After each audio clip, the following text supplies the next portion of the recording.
तो गाइस क्या हाल है। उम्मीद करता हूँ आप सभी खैरियत से होंगे। आप देख रहे हैं एमडी शाहिद तोमर। तो आज हम खेत से रिलेटेड आपको बात करेंगे, जो कि हमारे ही खेत है और इसमें इतना भयानक रोग आया हुआ है जिसको हम देखकर बहुत ही परेशान है। तो हमने अपने इसे भाई भी कह सकते हैं और पड़ोस का एक डॉक्टर भी कह सकते हैं, उस लिहाज से हमने इनसे एक रिक्वेस्ट की थी कि हमारे खेत में आइएगा, थोड़ा वक्त दीजिएगा और हमें ये जो रोग आपको चमक रहा है ये मैं आपको दिखा रहा हूँ। खासकर ये जो रोग है, ये जो पत्ती पे आपको धब्बे से नज़र आ रहे हैं और ये पत्ती ऊपर से इस तरह से मुड़ रही है जैसा कपड़ा मोड़ दिया जाता है। तो खासकर इसी रोग से रिलेटेड हम इन डॉक्टर से बात करेंगे, देखते हैं क्या कहते हैं, कैसी दवाई बताते हैं। अस्सलाम वालेकुम। वालेकुम सलाम। मैं तैमूर राणा, गाँव मंदवाड़ा, तहसील बुढ़ाना, जिला मुजफ्फरनगर का निवासी हूँ।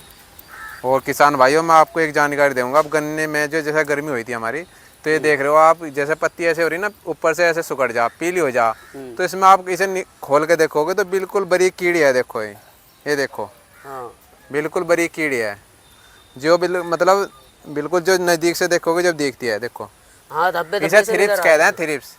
तो अगर हमारे किसान भाइयों ने पहले दवाई लगा दी तो ठीक है, इसके लिए आप कितनी कोई हल्की सी दवाई लगा दो, उससे मर जाती है।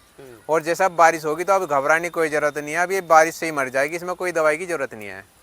और जैसे कीड़ा बीमारी है उसके लिए अब हम दवाई जैसे टॉप बोरर के लिए हो या पोका बोइंग के लिए दवाई लगा सकते हैं, क्योंकि पोका बोइंग रोग जो है वो बरसात में शुरू होगा। उससे क्या है, वो हवा के द्वारा और धूप के द्वारा और पानी के द्वारा फैलता है। उसका जो है उसकी स्टेज दूसरी होती है, वो इस खेत में अभी हमें दिख नहीं रही। और ये यहाँ पत्ती बिन लाई करनी, मैं उसके बारे में बताता हूँ उसकी क्या लक्षण होते हैं। जैसे यहाँ से बारीक से जो है ना, यहाँ से पत्ती जो है बिल्कुल पहली होती है पहले, और फिर जो है इसमें सिकुड़न आ जाती है, ऐसे जैसे कपड़ा नहीं होता, जैसे बिना प्रेस के हो जाओ वो सिकुड़ जा। और फिर तीसरी स्टेज में जो है ना, उसमें गलन आ जाती है, गोब गल जाती है। तो उसके लिए कोई भी कीड़े की दवाई काम नहीं करती। उसमें जो है हम जैसे कार्बनडाइजाइम मैनकोजेब है, ये तो एक हल्की दवाई ये लगा सकते हैं। अगर इससे कंट्रोल नहीं होती फिर COC आती है, कॉपर ऑक्सीक्लोराइड, वो लगा सकते हैं, या धानुका की कोनिका आती है वो लगा सकते हैं। और जो कीड़े की दवाई आती है उसमें हम जेलिथल सुपर है या कार्टप है या कोरोजन है या फेटेरा है, ये दवाई लगा सकते हैं। तो हमारे किसान भाई इसमें अंतर नहीं समझ पाते। वो क्या है, वो कीड़े की दवाई तो दुनिया भर की लगा देते हैं, और पोका बोइंग की जो सी दवाई मैंने आपको बताई है फंगिसाइड, ये नहीं लगाते। तो इसलिए किसान भाइयों को अगर मानने की बात है वो जानकारी नहीं है, तो वो हमारे जैसे हुए या शाहिद भाई को किसी को भी दिखवा के तो यह पत्ती तोड़ के ले हम उससे पहचान बता देंगे उन्हें।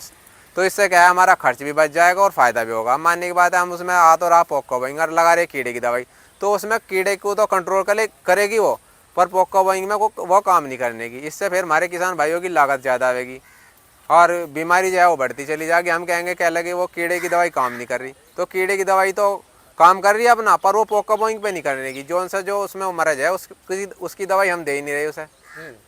तो ये छोटी छोटी सी जानकारी हमें बहुत फ़ायदा कर सकती है। इससे हम अपनी लागत भी घटा सकते हैं और फ़ायदा ज़्यादा हो सकता है, इससे पैदावार भी बढ़ेगी। तैमूर भाई, जैसे बरसात का मौसम चल रहा है और खेत में पानी भरा हुआ है, जी जी। तो इसमें यूरिया जो सूखे में लगाया जाए या बरसात के मौसम में ज़्यादा बेहतर रहता है? वैसे तो देखो, अब जैसे बरसात हो रही, इसमें नाइट्रोजन ऑटोमेटिक ही मिलती रहती है।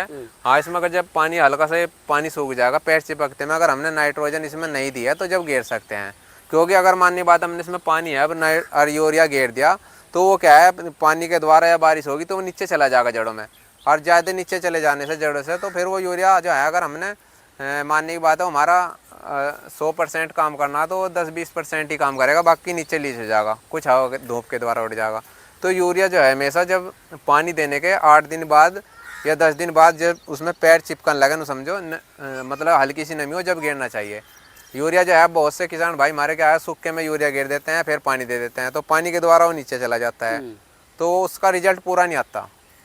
तो जैसे ये खेत में आप पीलापन देख रहे हो, सारा खेत पीला हो रहा है और इसमें ग्रोथ भी कम कर रहा है खेत, तो इसके लिए कोई समाधान है आपके पास? ये ग्रोथ इसीलिए नहीं कर रहा है क्या, क्योंकि क्या है इसमें जो है ये थ्रिप्स था। देखो ये बारीक बारीक कीड़े हैं, ये जो है इसकी पत्ती देखो ऐसे बढ़ जाती है।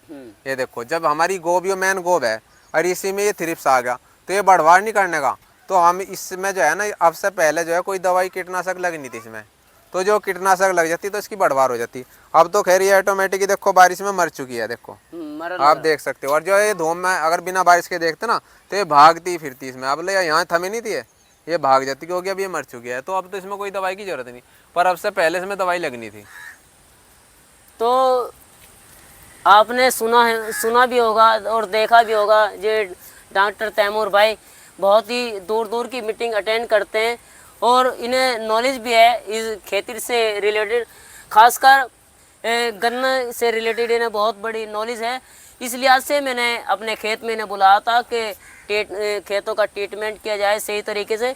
अगर हम मुख्तलिफ तरीके से दवाई लगाते रहेंगे और खेत में कीड़ा कुछ और है और दवाई हम कुछ और डालते हैं तो वो काम नहीं करेगी और हमारा पैसा भी बर्बाद होता रहेगा और फ़ायदा कुछ नहीं होगा।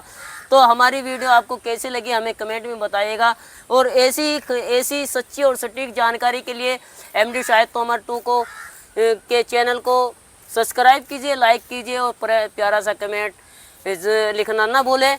मिलते हैं नेक्स्ट वीडियो के साथ। MD शाहिद तोमर 2 को दीजिए इजाज़त। शुक्रिया। है भाई, जब तैमूर को बुलाना शुरू करता